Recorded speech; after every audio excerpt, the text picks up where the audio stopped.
পৃথিবী বড়ই বৈচিত্র্যময়।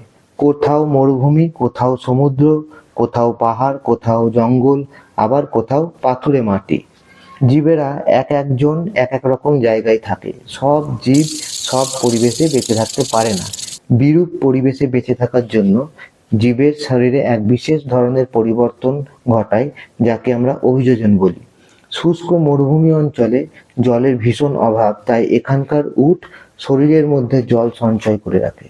আবার জলচর প্রাণী মাছের সাঁতার কাটার জন্য পাখনা এবং লেজ বর্তমান। শ্বাসকার্যের জন্য তাদের ফুলকাও থাকে।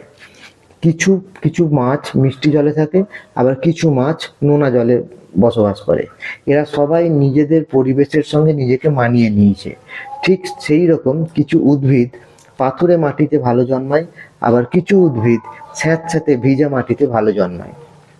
আবার দেখা যায় মানুষের মাথার চুলে উকুন থাকে, মানুষের খাদ্যনালীতে কৃমি থাকে এবং গন্ডারের পিঠে পোকা থাকে। এমনকি আমাদের রক্তে সূক্ষ্ম জীবাণুরা থাকে। এছাড়াও উদ্ভিদ এবং প্রাণী সবার দেহে জীবাণুরা থাকে।